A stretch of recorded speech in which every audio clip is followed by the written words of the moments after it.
Anti-North Korea activists and North Korean defectors preparing to release balloons in Padu creditly J1. Reuters. North Korean defectors are ramping up a campaign to covertly flood their former homeland with flash drives and balloons full of news bulletins and documentaries to counter state propaganda as tensions escalate with the U.S. over Pyongyang's nuclear and missiles programs. Assisted by the US-based and privately funded human rights foundation HSF, their ultimate aim is to bring down the pariah regime from within, by engaging directly with North Koreans, providing illicit information that will influence mindsets and fuel dissatisfaction. Up to 10,000 flash drives were successfully smuggled into North Korea as Pyongyang's relations sharply deteriorated over the past year, said Alex Gladstein, HSF's chief strategy officer.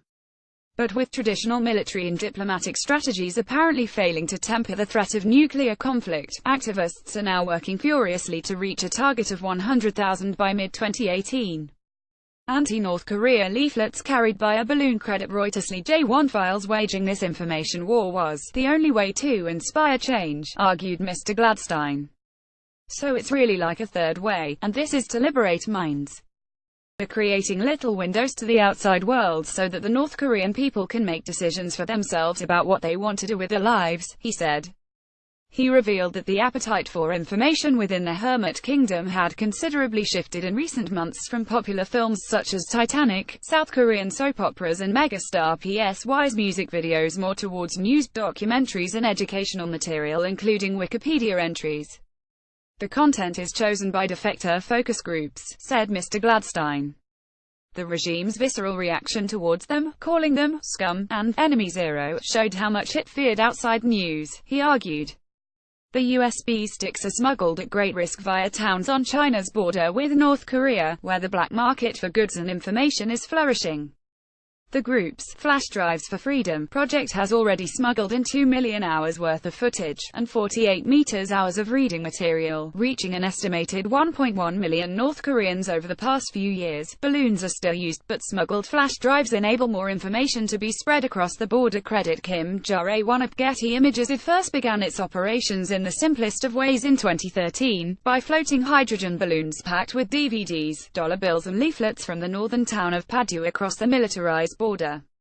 Balloon projects are ongoing during seasons with favorable winds, but the group's focus has shifted mainly to flash drives, which have dramatically increased the amount of content that can be sent in.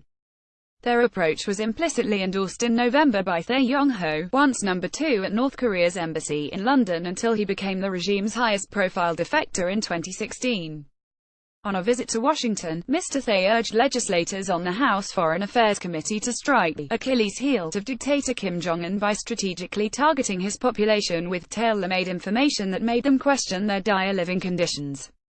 By exploiting the increasing penetration of free market capitalism, North Korean citizens could be encouraged to challenge their brainwashing from infancy that the Kim family were divine rulers protecting them from the outside world, Mr. Tae argued. A propaganda poster on display during a rally in support of North Korea's stance against the U.S. Credit Kim Won-jin. Getty Images. We cannot change the policy of terror of the Kim Jong-un regime, but we can educate the North Korean population to stand up by disseminating outside information, he said.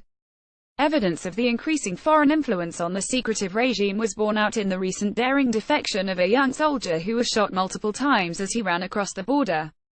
When he woke from life-saving surgery, he professed a liking for South Korean girl bands. While the impact of the information campaign is hard to measure, Mr. Gladstein said the group hoped to influence North Korea's business and military elite to foster change that would ultimately help release the 250,000 prisoners languishing in labor camps. Given the history of Eastern Europe, I hope that people can think about the potential of information rather than reckless conflict and provocation and totally failed diplomacy, he said. There is nothing the government can do with information. They can't manipulate it. It's a very powerful thing.